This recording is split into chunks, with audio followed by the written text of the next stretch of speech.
Tayo po'y manalangin muna. Yes, thank you, Lord. Thank you, Jesus. Hallelujah.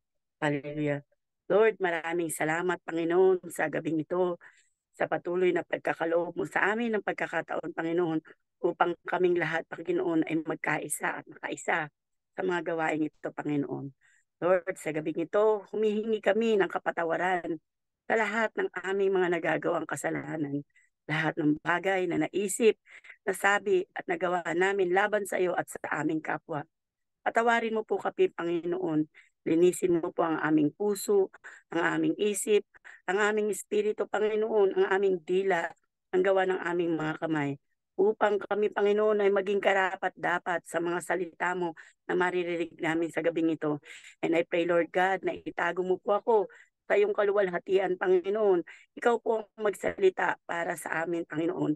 At tunay nga ang kaluwalhatian mo, ang kapag-ibig mo, Panginoon, ang siyang mong ibuhos sa bawat isa sa amin at maranasan ng bawat isa sa amin.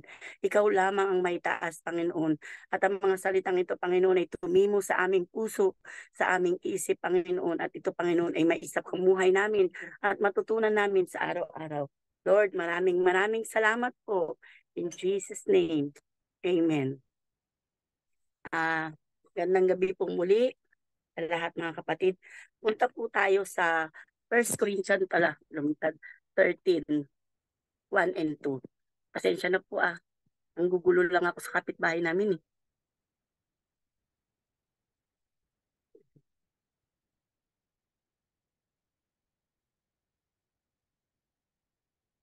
Yung topic po ngayon is about love.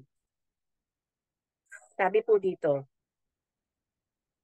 makapagsalita man ako sa mga wika ng mga tao at mga anghel kung wala naman akong pag-ibig, para lamang akong kampanang umaalingaw o kompyang na kumakalampag. Kung ako man ay may kakahayang magpahayag ng salita ng Diyos at umunawa sa lahat ng hiwaga, kung mayroon man akong ng lahat ng kaalaman ng malaking pananampalataya na anupat nakakapagpalipat ako ng mga bundok, ngunit wala naman akong pag-ibig, wala din akong kabuluhan. Yun po no mga kapatid, yun lang po. Ito po kasi yung lately yung binibigay sa akin lagi ni Lord. Hindi hindi po hindi ko po expected na ako yung uh, speaker ngayon. Ito po yung laging nangungusap sa akin kasi po ito yung revelasyon sa akin ni Lord araw-araw. Yung pong pag-ibig. Sabi po nga dito, di ba po, kung ako man ay ay kakahayang magpahayag ng salita ng Diyos at umunawa sa lahat ng hiwaga, kung mayroon man ako ng lahat ng kaalaman, kung wala naman daw po tayong pag-ibig, bali wala po. So, siya sa atin po natin mga kapatid yung puso natin. Kasi po, tayo pong lahat, dahil po sa pag-ibig ng Panginoon, tayo pong lahat ay naririto. Di ba nga po, inalay nga po ng Panginoon ang kanyang buhay dahil sa pag-ibig niya sa atin upang tayo pong lahat ay maligtas. Di ba po? Kaya araw-araw po talagang nire-reveal sa akin ni Lord na kasi po, di ba, punong-puno po ng galit ang aking puso. Punong-puno po ng mga hinanakit. Noon po yun hindi na po ngayon. Kasi alam kong love free na po ako ngayon. Kaya maraming salamat sa Panginoon dahil sa dahil sa salita ng Diyos na to. Tapos in-speak pa siya ni Pastora Catherine nung last na nung nakaraang linggo na tungkol din sa pag-ibig. Talagang nangungusap po ang Panginoon sa akin tungkol sa pag-ibig na kung ano, parang kulang nga ako sa pag-ibig. Parang nagsisimba nga po ako linggo-linggo. Umaatin nga po ako ng mga Bible study minsan o ng isyapaga minsan, pero meron nga po bang pag-ibig yung puso ko? Kristiyano nga akong naturingan. Tinatawag nga po akong Sister Jing. Totoo po bang naipapamuhay ko yung pagiging Kristiyano at punong-puno po ba ako ng pag-ibig? Sa tuwing magpipray po ako mga kapatid, sinasabi ko po lagi sa Panginoon na, Lord, habaan mo po yung pasensya ko. Tanggalin mo po yung galit ko, yung inis ko, yung puot ko, yung inggit ko, yung selos ko, yung kabitiran ko sa puso ko, yung pride ko. Pero hindi ko po nasasabi na, Lord, punuin mo po ako ng pag-ibig. Tapos may isa pong kapatiran na nagsabi sa akin na ipag-pray mo na, punuin ka ng pag-ibig. Kasi pag pinag-pray mo kay Lord na, pahabain yung yung pasensya mo, lalong darating yung mga pagsubok, lalong yung mga pang-asar, yung mga anak mo, yung mga anak mo, yung mga kaibigan mo, yung mga kapitbahay mo, sila yung gagamitin sa'yo para yung lalo kang uminit ang ulo, lalo kang mapikon, lalong yung baga tinitest ni Lord yung puso mo kung may laman nga bang pag-ibig. Pero napakahirap po sa lahat mga kapatid yung pag-ibig pala.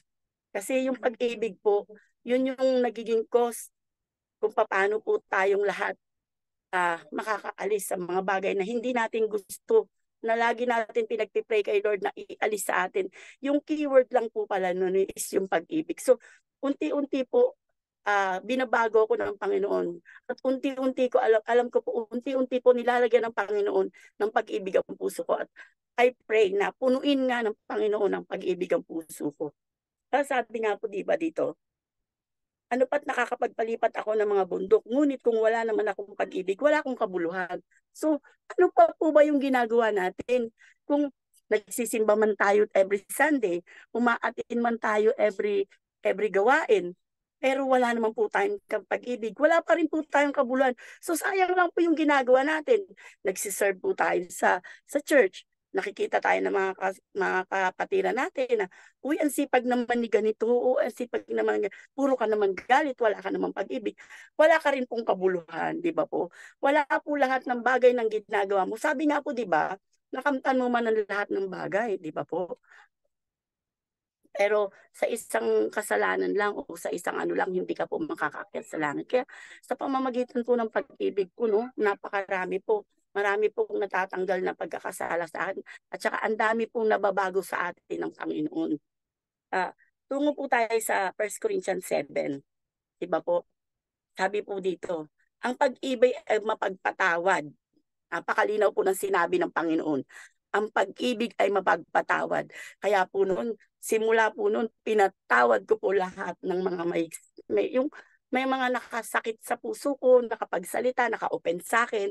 Opo, napakahirap po talaga magpatawad. Napakasakit, napaka-insulto sa pagkatao mo. Talagang ida-down ka. Talagang, kumbaga sabi nga ng Panginoon, ibababa ka ng gusto para lang makamtan mo yung ninanais mo na itataas ka ng Diyos. Aanin mo naman kung sa mga paningin ng mga tao mataas ka. Pero sa paningin ng Diyos, wala kang kwenta. Wala mong kabuluhan, di ba? Kasi hindi naman po tayo naririto para sa mga tao. Naririto po tayo para sa Diyos. Naririto po tayo para paglingkuran ng Panginoon, para mabago, para magtagumpay, para po makaakyat sa langit. Yun po yung goal nating lahat mga kapatid, is yung makasama po tayo sa kaharian ng langit.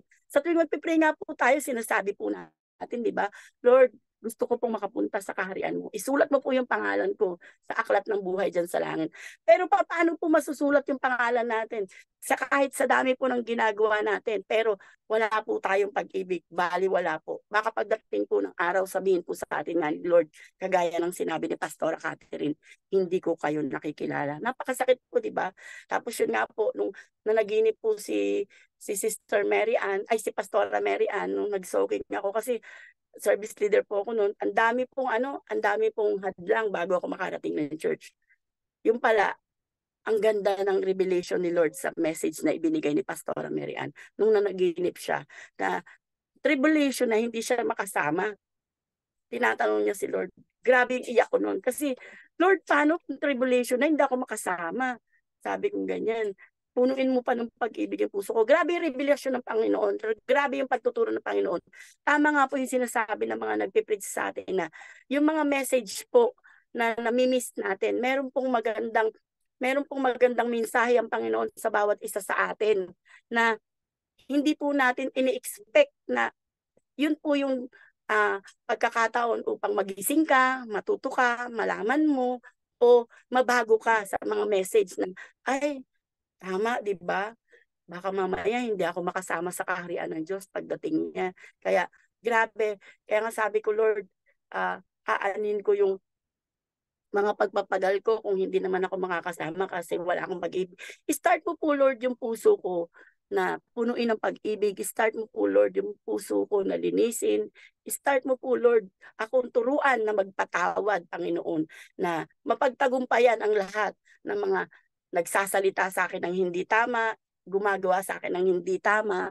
Dati, pagka ganyan, gigil na ako. Dami ko ng inaano. Pero ngayon, glory to God. Kasi nagagawa ko na pong ipag-pray sila. Dati, pagka ganyan na may nakapagsalita sa akin, nagsasalita din ako. Akala mo naman siya, ganto-ganto, ganyan. Akala mo naman. Pero ngayon, glory to God kasi hindi ko na inintindi. Ang ano pala, nung una, hirap na hirap ako. Wala po palang bagay na madali sa mundo kasi lahat po ng bagay mahirap. Kasi paano mo po mapapagtagumpayan? Paano mo po matututunan ang isang bagay? Kung hindi ka mahihirapan. Kung napakadali lang po ba, lahat po ba ng tao makakapagpatawad agad? Di ba yun po ang pinakamahirap mangyari? Ang magpatawad tayo ng totoo po sa puso natin. Ang Panginoon po, siya lang po ang nakakaalam mga kapatid kung ano po ang totoong laman ng puso natin. Pwede po natin sabihin sa mga kapatiran natin, sa mga kaibigan natin, sa mga kamag-anak natin, uy, wala na yun, okay na yun, tapos na yun. Pinatawad na kita. Napakadali lang po sabihin, pero sa loob po ba ng puso natin, may pag-ibig na talaga po bang nagpatawad tayo? Alam po ng Diyos yun, wala po tayong malilingid sa Panginoon kung nagpatawad nga po ba tayo o hindi. At kapag ka po tayo po nagpatawad, tayo rin po ay patatawarin ng Panginoon. Ikaw po ba, hindi ka nagpatawad, tapos gusto mo patatawarin ka ng Diyos? Hindi eh, di ba po ba? Tapos ang sabi din po dito mapagtiwala. Di ba po? Isa rin po yan. Talagang nagtiwala ako sa Panginoon. Kasi nung una po, ang sabi ko, hindi ko kaya, Lord. Grabe Lord, hindi ko kaya.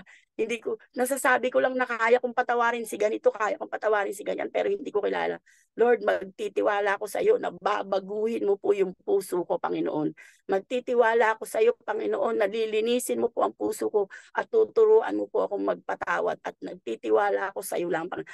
Grabe, talagang yung ginagawa po ng Panginoon sobra. Talagang itinuturo niya sa atin lahat. Tama nga po na hindi pa natin binubuka yung bibig natin, ibinagkakaloob man na sa atin ng Panginoon kung ano po yung desire ng puso natin, kung ano po yung hinihiling natin. Tapos sabi nga po, di ba, puno ng pag-asa at pagtitiis hanggang wakas. Talaga kung magtitiis ka na inaapak-apakan ka, magtitiis ka lunukin ng lahat, hindi mo papansinin ng lahat. Kasi yung pag-ibig nasa puso mo eh. Di ba po? Pero kapag po wala ka pang pag-ibig sa puso mo, magkaharap man kayo, okay lang, pero hindi naman totoo, di ba po?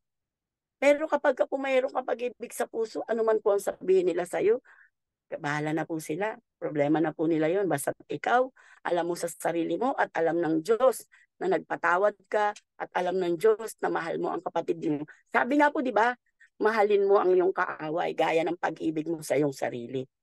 Kaya, tapos punta po tayo sa 13. 1 Corinthians 13:13. Sabi po rito, kaya't ang tatlong ito'y nananatili, ang pananampalataya, ang pag-asa, at ang pag-ibig. Ngunit ang pag-ibig ang pinakadakila sa mga ito. Ngunit ang pag-ibig ang pinakadakila sa mga ito. At ay, ngunit ang pinakadakila sa mga ito ay ang pag-ibig. Yung po, no, pasensya na po, hindi ko po masyado makita di ba po? Nananampalataya nga po tayo kay Lord. Pero wala naman po tayong pag-ibig. May pag-asa nga po tayo kay Lord, pero wala naman po tayong pag-ibig. Napakalinaw po na sinabi rito na ang pag-ibig po ang pinakadakila sa lahat. Tapos, tungo po tayo sa 1 Peter 4:8.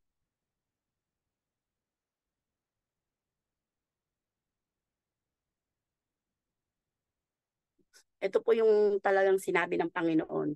Higit sa lahat, magmahalang kayo ng tapat, sapagkat ang pagmamahalan ay papawi ng maraming kasalanan. Di ba po? Napakalinaw po ng sinabi ni Lord. Pag nagmahalan po kayo, may pag-ibig po kayo sa puso. Di ba po? So, kung hindi ka mahal ng kapatid mo, unang kaibigan mo, unang kapitbahay mo, okay lang, basta importante, mahal mo siya. Kasi ang laban po natin, hindi naman po by group, hindi po by friend, at lalong hindi po by family. Individual po ang labanan po natin, ang pag-aakyat po natin sa langit ay individual po. Hindi po natin pwedeng ipakiusap kay Lord na Lord, isasama ko yung anak ko kasi walang magbabantay.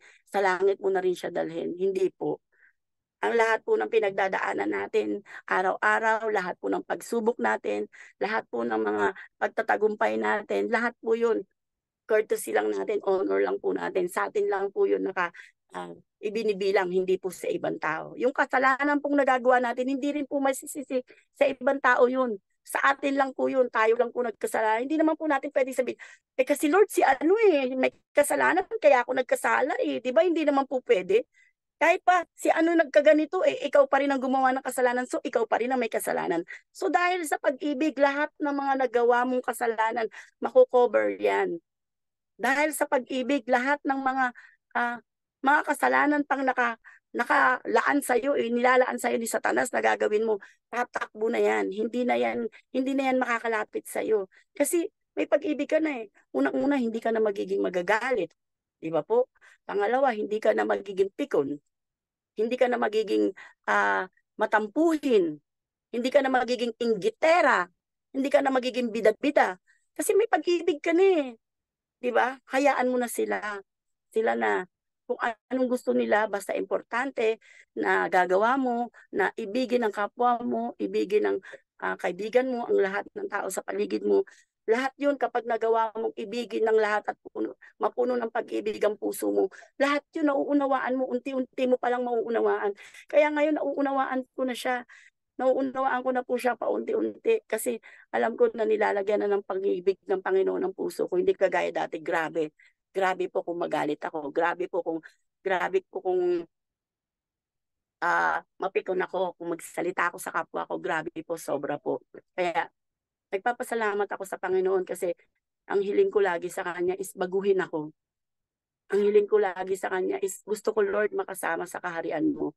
Gusto ko, Lord, punuin mo po ng pag-ibig ang puso ko, Panginoon. Kaya glory to God kasi ginagawa po 'yun ng Panginoon sa akin. Hindi man naiinawaan ng iba kung bakit minsan lumalayo ka, hindi man nauunawaan ng iba kung bakit minsan wala ka, is bahala na ang ibang tao basta't ang Diyos, alam ng Diyos kung anong nilalaman ng puso mo, alam ng Diyos kung anong ginagawa mo, at ang importante sa lahat, alam ng Diyos na puno ka ng pag-ibig kaya ang lahat ng anumang pagdaanan mo sa buhay is pag-ibig lang ang sagot. Lahat 'yan paglagpasan mo. Kasi alam alam naman natin na tayong lahat ay tinubos ng Panginoon sa buhay niya dahil tayo'y inibig niya. Siya ang unang umibig sa atin. Kaya kaya glory to God na lahat po tayo mapagtagumpayan po ang lahat. Yun lang po. Maraming salamat po.